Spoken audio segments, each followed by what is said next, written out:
কষায়া। আজকে আমরা লতি বাগানে যে লতি তুলে চাপা শুটকি দিয়ে রান্না করব।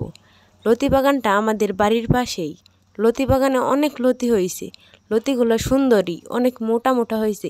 আসলে এই লতির তরকারিটা রান্না করলে আমাদের মা আর কি সে অনেক পছন্দ করে, সে কয়েকটা ভাত খাইতে পারে আর কি, অনেক ভালো লাগে তার কাছে বলে। আমরা আজকে লতি তুলবার যাইতেছি তার জন্য।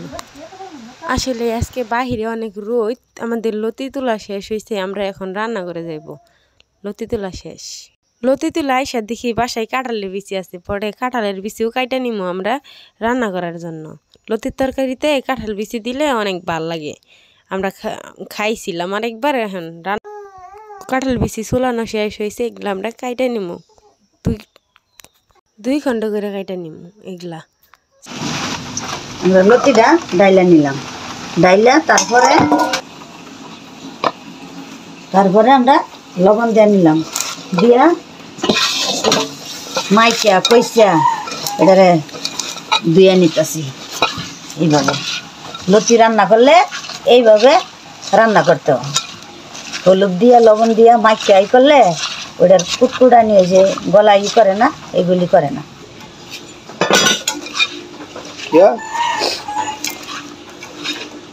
লতি খইসা নিতেছি, মাখায়া ধুয়ে নিতেছি, হলুদ লবণ দিয়া মাখতেছি, পানিটা দিয়ে নিলাম।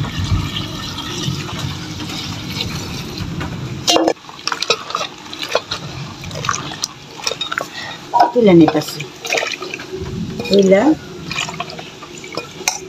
পরে চাপা শুটকি দিয়া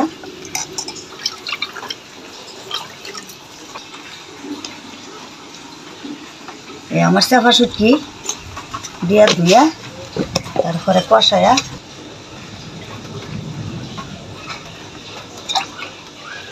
এই চাপা শুটকিটা নাহলে আসলা থাকে মাছের। এটি চাপা শুটকি আঙ্গর অনেক মজার। এই তো চাপা শুটকি আমার দোয়া শেষ।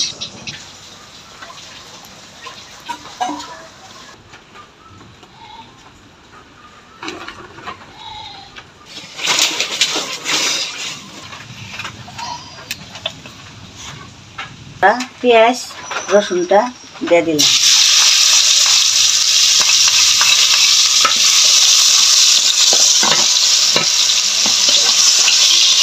তারপরে আবার পেঁয়াজটা ভাজা হয়েছে, টালা নিয়েছে, আমি দিয়ে দিলাম চাপা শুটকি দিয়ে চাইলা নিতেছি।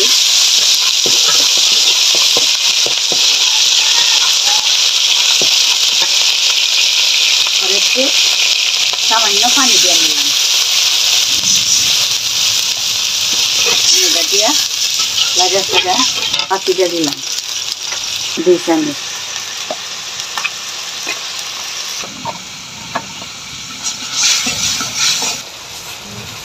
লবণটা দিয়ে দিলাম। সুন্দর কালার হয়েছে, অনেক সুন্দর। দেখছো আমরা দেশ গ্রামে এই যে এইভাবে রান্না করি, আমরা দেশ গ্রামের এইভাবে আমরা রান্না করে এই চাপা শুটকিটা লতি আমরা দেশ গ্রামে এইভাবে রান্না করে থাকি।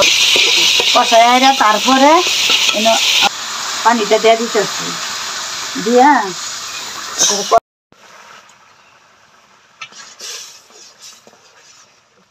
সুন্দর কালার হয়েছে, দেখো কত সুন্দর কষা নিয়েছি। তারপরে আমরা লতিটা দিয়ে দিতেছি, এখন দিয়ে নিলাম, কষা নিয়ে গেছে তো লতিটা সবগুলি ডাইলা দিলাম। লতিটা দিয়ে আমাদের জন্য লাগা সেটা ঠিক মতন এটারে ডাইকে দিই। হ্যাঁ আছে এরকম আডু ব্যথা, শৈল ব্যথা, কত কিছু।